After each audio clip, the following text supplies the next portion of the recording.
Tervetuloa Team Tasakaasun uusimman YouTube-videon pariin. Mun nimi on Taisto. Ja tänään katsotaan millä maa jää. Laitehan on Polaris RZR Trail S tonninen 2021 vuosimallia. Mä ostin tän 21 kesäkuussa ja tää oli silloin tullut just markkinoille. Ja tähän oli tosi huonosti saatavilla mitään aftermarket-osaa, eikä ollut oikeastaan Polariksella itselläkään myynnissä. Ja sitten no jälleenmyyjät ei oikein uskaltanut myydä tähän mitään, niin tähän piti aika paljon tehdä itse aluksi kaikkea. Eli jos alkaa niin ulkonäköhommista, tähän itse tehty puskuri. Se on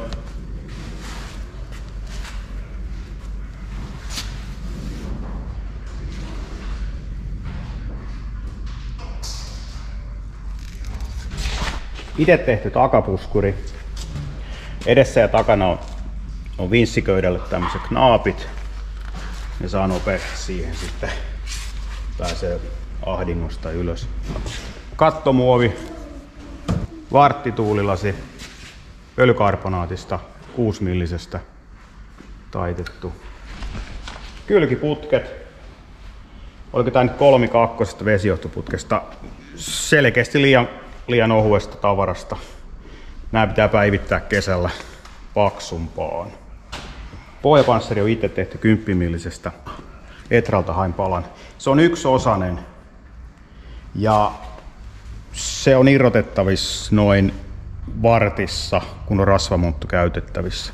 Eli se on esimerkiksi sivut on kiinnitetty täältä näihin kylkiputkiin. Pinsseinä mulla on 2 Broncon 4,5 tonnista edessä ja takana. Mähän on tän vinssin vahvistanut sillä lailla yläpuolisella vahvikelevyllä, koska näissä Broncoissa on se, että se vetää äkkiä sen rummun solmuun. Eli täällä on nyt vinssattu. Ja tämähän, kun tää jää kiinni, niin tää on aika lujassa siellä.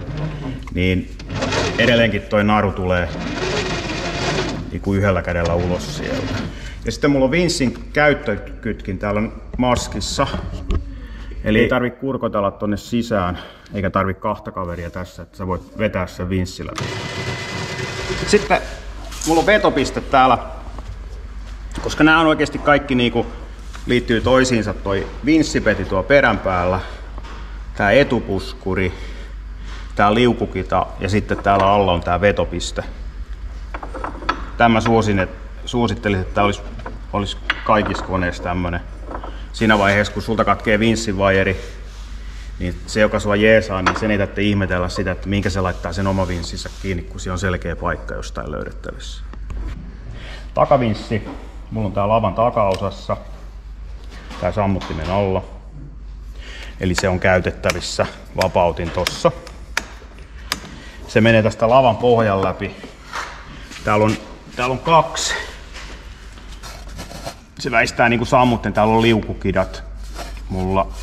Ja sitten se menee tän alumiinisen tällaisen pylpyrän kautta tähän vetokitaan. Nyt se on saatu tänne alas.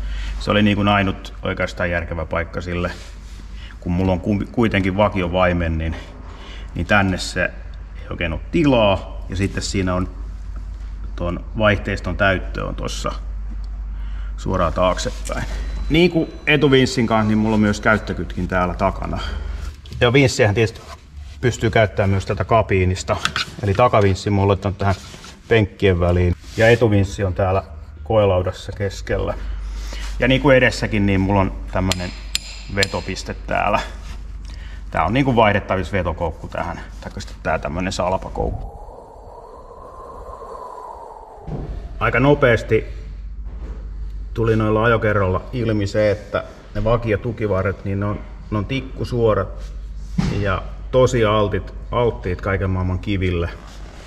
Ja sitten kun tässä on kumminkin 700 kiloa massaa takana, niin ne muuttaa muotoa aika nopeasti. Niin laitoin tähän niinku Super ATV:n tukivarret, eli ne on tuommoiset kaarevat ja antaa sitä kautta lisää lisää maavaraa, plus sitten, että nämä on oikeasti tukevaa tekoa. Renkaina mulla on 30 lutket, ne on 14 tumman vanteella, Muusen 545 X, ja siinä on se leveys on 5+2. Mä en halunnut tästä koneesta liian leveätä, koska tässä on nyt tätä mittaa niin kuin muutenkin. Tässä on ledit vakiona. Ihan kelvolliset valot, mutta jos valoja nostaa vähän ylemmäs, niin nehän näyttää paljon paremmin. Eli tässä on Poolboy 150 wattinen.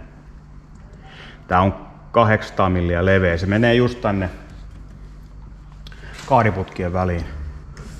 Sitten nämä, mistä mä oon ollut tosi tyytyväinen, niin Pureluksin leveällä valokiilalla olevat valot.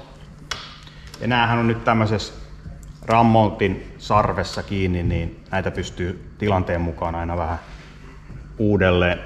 uudelleen suuntaamaan sinne, missä valoa tarvitaan. Ja sitten toinen, että kun edelleenkin ne oksat tulee tähän näin, niin ne välillä uudelleen suuntaa nämä valot, niin nämä pysyy ehjänä. Takana mulla on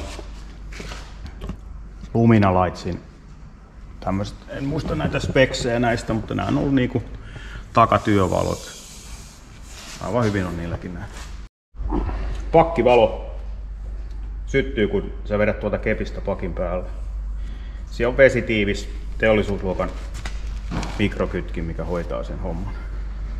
RZR:ssähän on vakioilmanotto, tai itse asiassa on varin poisto. Se on alinkohta, niin se on noin venttiilikopan tasalla.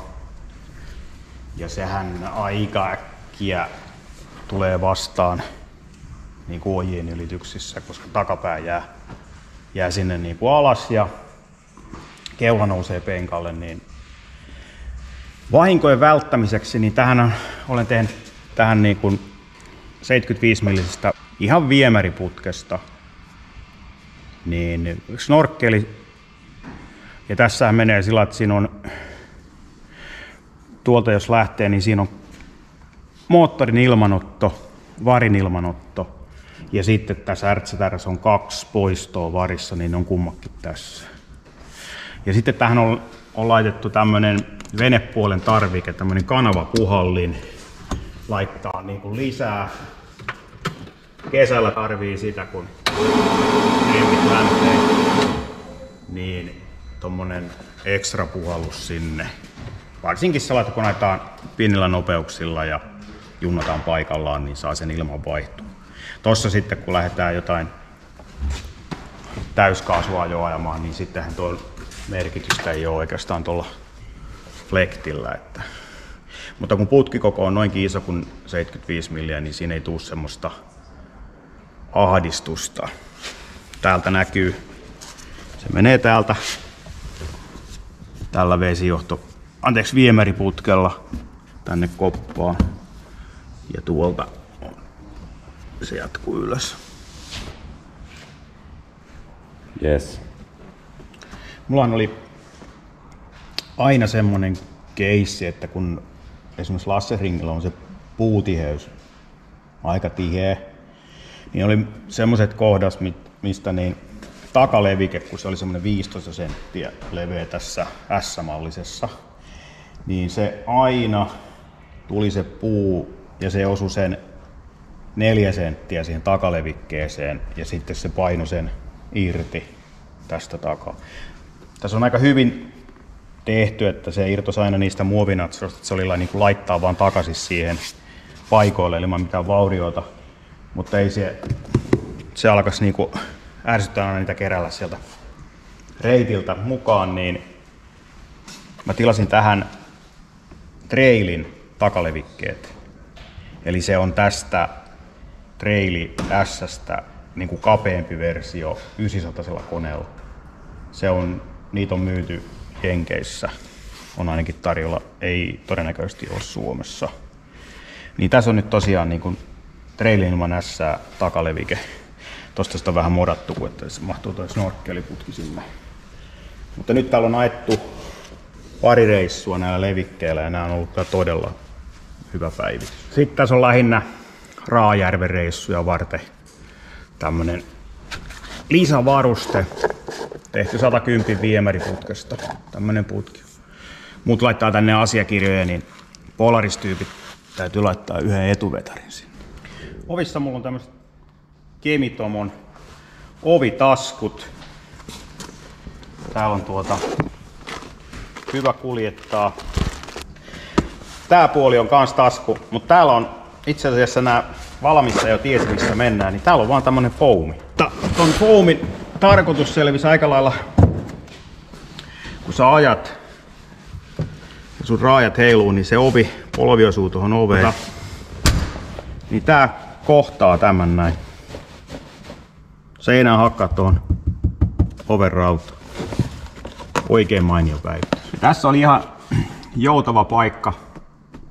Niin tässä on tämmönen Polariksen alkuperäinen RSR on tämmönen kangassäkki. Täällä on hyvä pitää tämmöstä kamaa, mikä ei nyt välttämättä tarvit kastua. Eli mulla on tässä tämmönen sifteri, missä on pakkilukko. Mä sanon sitä pakkilukoksi tuolta jenkkiautopuolelta se termi. Mutta tää on oikeesti estää tahattoman parkille vaihtamisen ja samoin kun estää sen, että et sä vedä vahingossa niin kuin pitkälle puolelle. Koska tässä on niin kuin, eli tuolla kun se on, niin se on pakki ja tänne kun sä vedät sen, niin se on hidas puoli.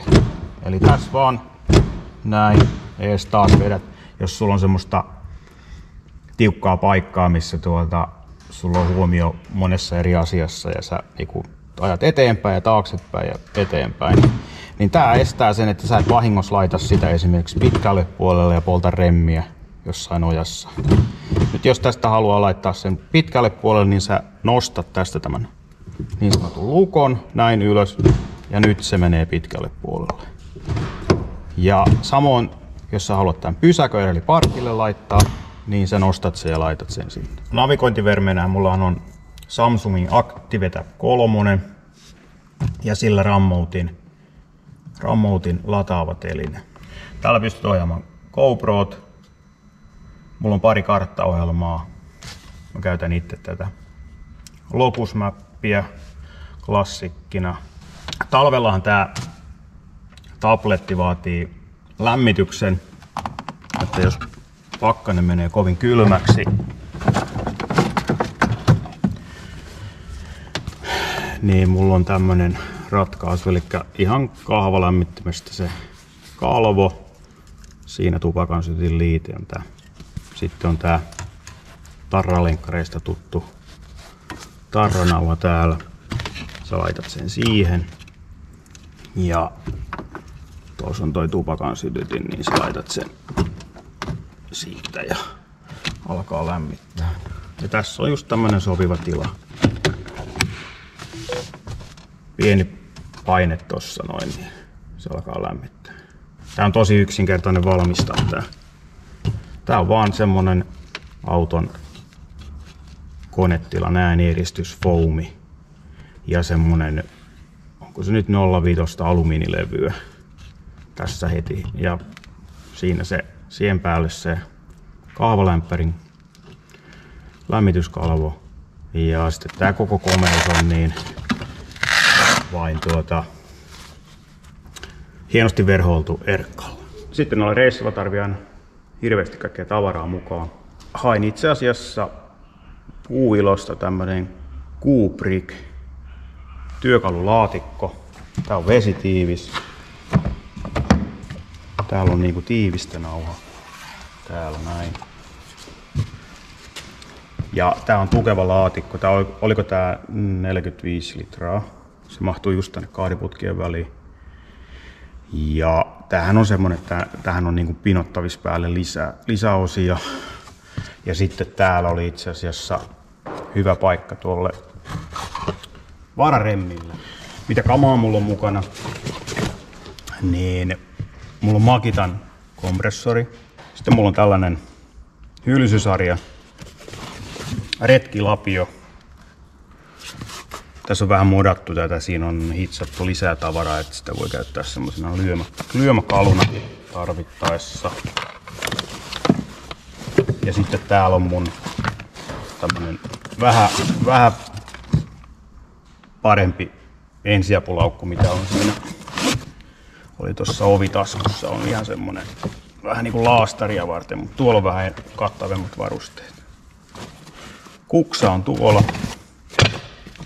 Ja sitten Lassella varsinkin tehdään välillä semmoisia reitinhoitotöitä, niin jos siellä jotain lumi painanut, tuulenkaatoja ja jotain, niin tässä on Fiskarsin tämmönen retkisaha, millä saa sahattua se sinne. Ja eväät ja kaikki muut mahtuu tänne. Ja sitten UTV-kuskin semmonen, mä tiedän onko se nyt mikään huono asia, mutta yleensä täällä on jonkun muunkin kamat, kun ollaan ajamassa. Että kaikilla ei aina kaikki mahu itselle mukaan. Ne tunkee yleensä aina tämmösiä rattiohjat.